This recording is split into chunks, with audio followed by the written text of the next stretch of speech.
Hello everyone, and welcome back for another board game review. Today we're going to do a more recent game. I actually discovered this last summer, summer 2019, although from my understanding it came out in 2017. I just had never heard of it before, but I saw it when I was at Target picking up Jaws. It is called the Bob Ross Art of Chill game. Now, you're probably wondering, like I did when I first saw this, how on earth did they make a board game out of joy painting and doing oil paintings and stuff? And they did this very cleverly, I think, and we'll go ahead and open up the box and see how the game's played. So opening up the box, we have inside the lid, we have a list of the different art supplies used during the gameplay. This is where there is a slight discrepancy in what you see on the show compared to how the game is played. One is that they call it's actually the oval brush in the show, they call it the 1-inch brush. I think what it is, the reason for that is because the 1-inch brush is so similar to the 2-inch brush. So probably they just called the oval brush the 1-inch brush to make it easier to visually tell the two apart. Also, in the game, there are 7 Bob Ross colors, although 6 of them are actually from the show. Phthalo blue, cadmium yellow, bright red, Van Dyke brown, titanium white, sap green, and they added in a cadmium orange. Not sure why they chose orange. Bob Ross never painted with any orange color. If he wanted to do orange, he'd mix one of the reds and the yellows. I'm thinking quite possibly because he already had one of the blue, one of the yellows, one of the red, one brown, and one of the greens. The only other colors were white and then midnight black. And apparently they didn't want to do midnight black for some reason, so they call it cadmium orange instead. So looking further inside the box, we have an easel, which we'll go into here in a moment. And we also have a bag that a bunch of the stuff came in with to play the game. You have a small booklet of instructions. You have the game board itself. You also have a deck of art supplies cards, where on the opposite side is one of the paint colors, as well as one of the brushes they use. Either 2-inch brush, 1-inch brush, as they call it, palette knife, or the fan brush.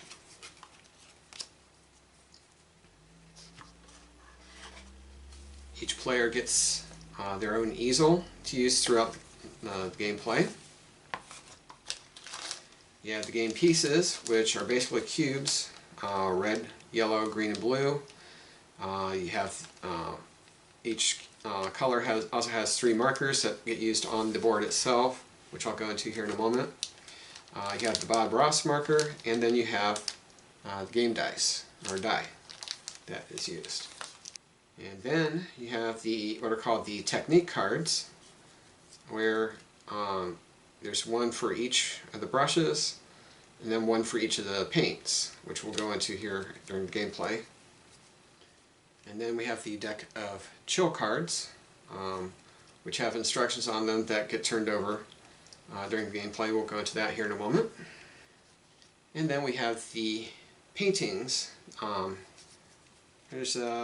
not sure how many cards are here, but each of these cards has a painting on each side that is used throughout the game. Obviously, it's impossible to go through all of the paintings in one game. Well, actually, could be possible to go through, but most likely you're not going to go through all. There's like 20-some paintings here. But these are then used throughout the game as well. To set up the game, each player places their marker at the beginning of the board. The painting that's going to be used is put on the easel with the Bob Ross marker on the first space. Each player gets their own palette, as I said before, as well as 3 markers. Each player draws 3 art supply cards, or is dealt 3 art supply cards. The remaining cards are put on the deck face down, and the top 4 are placed out on the open for players to pick up. The techniques cards, they're shuffled, and the top 4 are put out as well. The chill card, deck of chill cards are then placed on the left side of the board, and then of course you have the dice that gets played. At this point the game is ready to be played, so let's dig in on how that's done. So the first thing that you do is, when it's your turn, is roll the dice. 3 sides of the die has a Bob Ross image on it. If you roll one of those, you have to do 2 things. One, you turn over one of the chill cards, and basically follow the instructions that's on the card. Basically, this is followed by all the players of the game, where and like this one here, it says earn 1 extra chill point if you paint a feature with bright red. So we'll get into how you paint a feature here in a moment. And then, unless the card says not to move the Bob marker gets moved 1 space on the easel. If you roll the palette, you get to play one of your paints from your hand that you have when you go to play your turn. Now basically how these paints, how the art supply cards are used, is you have room on your palette to paint 2 mixes of paints. Basically, once you, like for example, for the yellow player, has cadmium yellow and sap green, both of which are on the Happy Little Trees portion of the painting. So if I want to say paint that portion of the painting, I can mix those colors together. Once they're on the palette, the colors are considered mixed, like on the real life palette, and you cannot unmix them, which we'll go into here in a moment. If you get what looks like a card symbol with a plus sign, that means you can take one of the art supplies cards from the top of the deck and get that added into your hand of art supply cards. If you get the hand, that basically means you get to take another free action when it's your turn. So when it's your turn on the game, after you've rolled and done taking care of, the chill card or whatever has been used, there are different actions that you can take when it's your turn. You're allowed up to 3 actions per turn. The first that you're allowed to do is action that you're allowed to do is to draw an art supplies card, which basically you pick from one of the cards that's face up, or you can just choose one from the top of the deck. There are wild cards where it has where you can use it for wild card for any one of the colors on the game. In order for that, though, if you pick one up from that's face up, if there's a wild card that's face up out here, you can use 2 actions for that. It doesn't count as 1 action. It's like picking up one of these cards. But you're allowed you can have pick up any number of art supplies, but you only get up to 3 per turn, because you know, if you choose to use all of your actions on picking up the art supplies. But each one of those cards, though, is one action. There's also the action of applying paint to your palette. So say you have Van Dyke Brown and 2-inch brush on your in your hand. You want to apply the paint or mix the paints. Say you want to mix green, brown, and yellow to mix for the Happy Little Trees, and then plus you got the fan brush. So basically, for each color that you put on here, each one of those counts as an action. So that'd be 2 actions, and then 3 actions. So that person's game would be over. The other option would be if you want to restart a paint. You know, you're mixing of paints on your palette. You can choose to wash one or both of the mixes on your palette. That is counted as one action. You can also sweep these art supply cards. Basically take these 4, they get discarded, and 4 more get put out. That can be another action there. And then there are these technique cards, where if you have 2 of these cards, like say, for example, if I wanted to, like say this person has 2 of the 2-inch brushes. That player would discard these, pick up one of the technique brushes, or technique cards for the 2-inch brush, and then that person would immediately score 2 chill points, move their marker 2 spaces on the board. And then for every section of the painting that they paint, like say if that person would paint the fluffy clouds that has the 2-inch brush, and because they have the 2-inch brush technique card, that would get them another extra point on the board. The other action that you can do is what's called paint a feature. So say the person, whoever the yellow is here, you have the yellow, green, and brown already, which is all 3 of the colors for the Happy Little Trees. In one action, they apply the paintbrush, which is the fan brush, which also matches that. So they've got all 3 of the colors plus the brush. So that they do what's called paint a feature. So to score painting a feature, you gain the number of points that's equal to the number of paints for each that feature. So the yellow person painted the trees. There's 3 paints. They move ahead 3 spaces. So since that the yellow player would be the first one to paint Happy Little Trees, they would go in the first available space under Happy Little Trees. That's 2 points there, so they get 2 bonus points for being the first one to paint that feature. If they got second, they would be 1 bonus point. Then there's the bonus of how far ahead of Bob Ross that you painted the feature.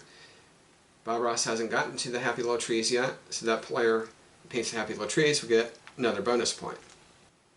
And this is where the Bob Ross card here, like where it says earn an extra chill point if you paint a feature with bright red. So if Happy Little Trees would have had a bright red in the mix, whoever paints that feature while that card's up would have gotten another bonus point.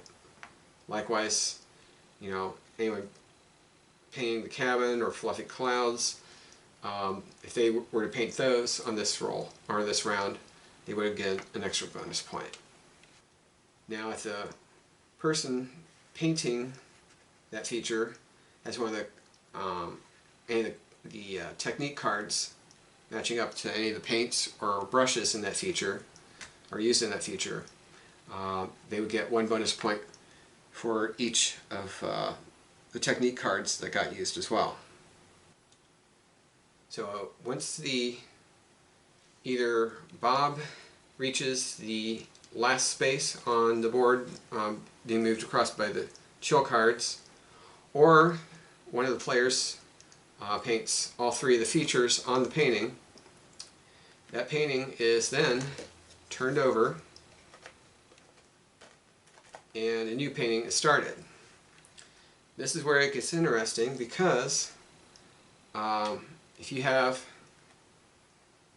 paints mixed on your palette to paint a feature, and the mix that you have on your palette doesn't match what's on the new painting, you have to basically use one of your actions to wipe your canvas or wipe your palette and basically start over.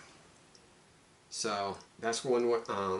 So if when Bob or one of your opponents finishes a painting and gets all 3 features done, that's where it gets interesting, because that can throw off your plans for any paints that you've played on your palette.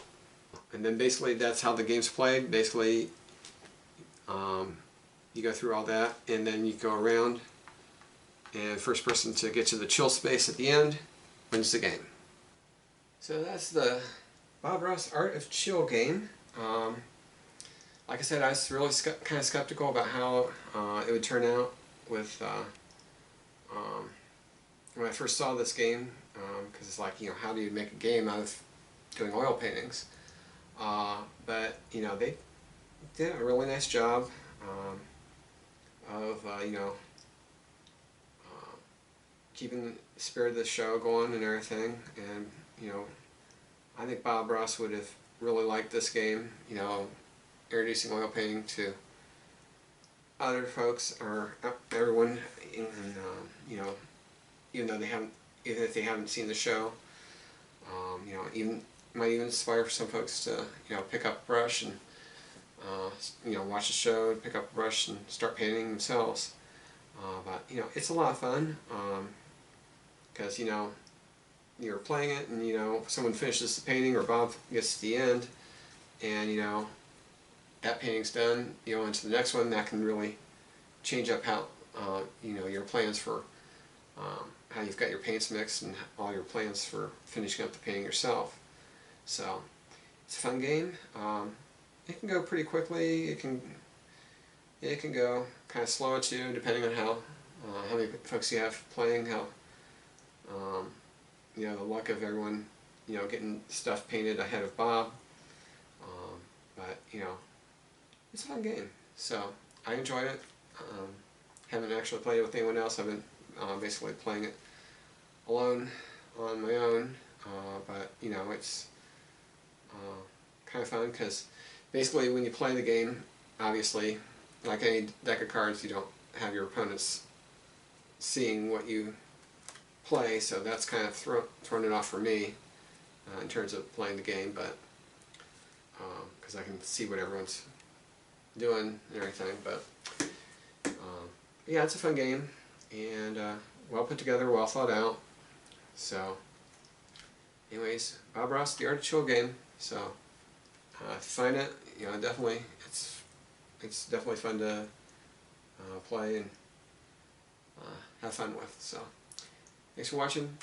Take it easy. Stay safe.